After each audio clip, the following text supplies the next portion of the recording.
Pero yo no conocí el pecado sino por la ley, porque tampoco conociera la codicia si la ley no dijera no codiciarás.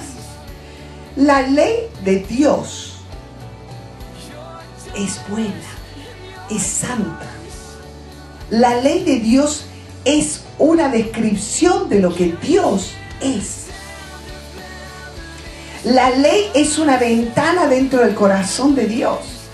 El problema es cuando la carne toma la ley de Dios y trata de usarla como un significado de lograr ser justos a través de la ley. Estamos tratando de hacer algo que no puede hacerse a través de la ley.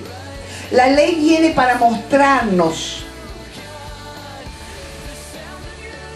cuán santa es o cuán santo es Dios, pero nunca fue con la intención de curar nuestro problema de pecado. Cuando tratamos de ser santos a través del legalismo, el pecado usa la ley santa de Dios para producir un fruto de muerte. ¿Por qué entonces Dios nos dio la ley? Porque nos ama. Dios miró a la raza humana y la vio que estaba separada de Él. Estaba distorsionado sin saber cuál era su problema, pero estaba separado de Dios. No podía sentir la presencia de Dios. Entonces, Dios buscó la solución. Y la solución era que tenía que mostrarle al hombre su problema. Si el hombre podía reconocer su problema, iba a acercarse nuevamente a Dios. Y Dios iba a darle esa vida que necesitaba para poder relacionarse con Dios. En Romanos 5:19 dice, porque así como por la desobediencia de un hombre los muchos fueron constituidos pecadores, así también por la obediencia de uno los muchos serán constituidos justos. ¿Qué diremos pues? ¿La ley es pecado? En ninguna manera. Pero yo no conocí el pecado sino por la ley, porque tampoco conociera la codicia si la ley no dijera no codiciarás. Antes de la ley yo estaba vivo, pero vino la ley y me mató. ¡Ay, Jesús! Romanos 7:13 dice, luego lo que es bueno vino a ser muerte para mí. En ninguna manera. Sino que el pecado, para mostrarse pecado, produjo en mí la muerte por medio de lo que es bueno, a fin de que por el mandamiento el pecado llegara a ser sobremanera pecaminoso. El hombre dijo, miserable de mí. Este es el clamor que vemos en Pablo 7:24. ¿Quién me librará de este cuerpo de muerte? Pablo se encontró en una situación tremenda. Un hombre que había sido tan irreprensible, de pronto se encuentra con una situación que no sabía ni para dónde disparar. Entonces, eso fue cuando el Señor trajo el otro paso, que era San Juan 3:16.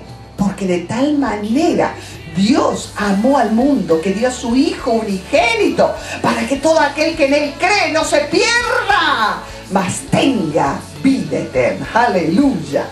Y vemos en Gálatas 3 que la ley fue el maestro de la escuela para guiarnos a Jesús. Así es como supimos que necesitamos a Cristo. Uno de los primarios propósitos de la ley es guiarnos a Jesús. Para un cristiano la ley ha realizado ese trabajo, guiándonos a Jesús para comenzar a ser nuevas criaturas en Él. Pero todavía tenemos el mismo principio de pecado dentro nuestro. Miramos a la ley y nuestro espíritu anhela vivir el tipo de vida que describe la ley. Pero cuando tratamos de vivir ese tipo de vida, el principio del pecado se revela y terminamos en derrota. Porque el pecado más la ley siempre termina en muerte. ¿Cómo puedes experimentar libertad del pecado que reina en tu vida? Para hacerte libre, Dios tiene que remover uno de estos factores que dijimos en nuestra fórmula, en nuestra ecuación. Él puede remover el pecado o puede remover la ley. Pero ¿cuál va a remover el Señor? Dios no puede remover el pecado de nuestras vidas. Porque para remover el pecado de nuestras vidas nos tendría que dar un cuerpo nuevo. ¿Me entiendes? Entonces no puede hacer eso Él ahora. Entonces, ¿qué removió el Señor de esa ecuación terrible que nosotros hemos hecho muchas veces? Remueve la ley de esa ecuación. En Romanos 7:6 dice, pero ahora estamos libres de la ley.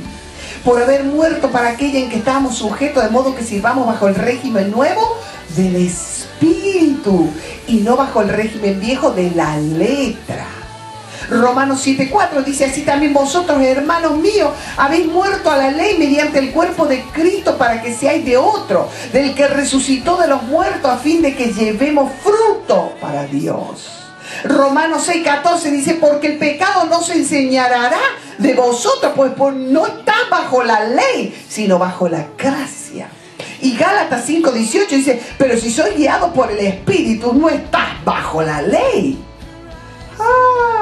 ¿Dónde quedaron las pasiones pecaminosas? ¿Qué significa poner fuera la ecuación de nuestra ecuación la ley? ¿Quiere decir que la ley ha sido abolida, hermana Diana? ¿Ya no hay ley? No, la ley es eterna, no se puede abolir. La ley de Dios es como la descripción del carácter de Dios y su naturaleza. Quiere decir que la ley no es válida para nosotros, entonces. No, tampoco, mi hermana. Otra vez, la ley de Dios es de gran valor. Pablo dice: la ley es de gran valor si la usas legalmente.